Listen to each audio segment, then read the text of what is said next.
ये कोई खबर नहीं है, ये कोई ऐलान नहीं है, ये एक खामोश हकीकत है जो जमीन खुद हमें हर दिन महसूस करा रही है। हम आसमान की तरफ देखते हैं, बादलों को गिनते हैं, बर्फ और बारिश का इंतजार करते हैं, लेकिन हम ये नहीं देखते कि मौसम अब हमारी तवक्को के मुताबिक नहीं चल रहा।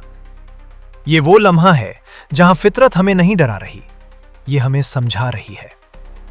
ये सिर्फ एक मौजू नहीं, ये सिर्फ सेमिनारों की बात नहीं, ये हमारी जिंदगी की हकीकत है। हम अक्सर कहते हैं ये हमारे गुनाहों की सजा है। कुछ कहते हैं साइंस की पेशगोइयां गलत निकली, देखो बर्फ पड़ गई, बारिश हो गई, सर्दी आ गई। लेकिन रुकें, बर्फ का होना ग्लोबल वार्मिंग के खत्म होने की दलील नहीं। असल मसला यह है कि चीजें अपने वक्त पर नहीं हो रही। ग्लोबल वार्मिंग का मतलब सिर्फ गर्मी नहीं, इसका मतलब है तवाजुन का टूट जाना, मौसम का निजाम बिखर जाना। साइंस बताती है कि जमीन का दर्जा हरारत सनती दूर के बाद 1.2 डिग्री सेल्सियस से ज्यादा बढ़ चुका है।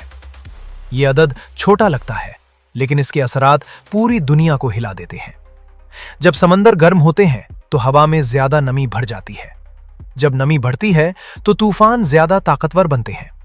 इसीलिए कहीं गैर मामूली बर्फबारी होती है, कहीं बेवक्त बारिश और कहीं शदीद गर्मी की लहर। कामचाटका रूस में कई फीट बर्फ पड़ी, न्यूयॉर्क में सड़कें बंद हो गईं, कश्मीर में बर्फ का वक्त बदल गया। ये सब एक ही कहानी के मुख्तलिफ बाब हैं। हम इंतजार करते हैं कि कुछ हो, फिर कहते हैं ये ग्लोबल वार्मिंग है, और जब बर्फ पड़ती है तो कहते हैं शायद ये खत्म हो गई। लेकिन सच ये है, असल खतरा बेतरतीबी है। गलत वक्त पर आने वाली सर्दी, गलत वक्त पर होने वाली बारिश और वो गर्मी जो फसलों को जला देती है। फजा में कार्बन डाइऑक्साइड की मिकदार 420 हिस्से फी मिलियन से भी ऊपर जा चुकी है। ये वो दीवार है जो जमीन की हरारत को बाहर जाने नहीं देती। गाड़ियां, फैक्ट्रियां, बिजली घर और कटते हुए जंगलात, हम सब इसमें हिस्सादार हैं। जब ग्लेशियर पिघलते हैं तो सिर्फ बर्फ नहीं जाती, पानी का मुस्तकबिल बदल जाता है, खुराक का निजाम हिल जाता है और साहिल समंदर के कदमों में आ जाते हैं। ये कहानी खौफ की नहीं, ये जिम्मेदारी की है।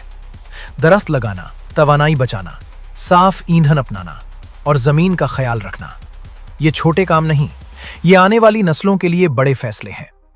ये जमीन सिर्फ हमारी नहीं, ये एक अमानत है, और हर अमानत का एक सवाल होता है, और हम इस सवाल का क्या जवाब देंगे, ये जरूर फिक्रामोज लम्हा है।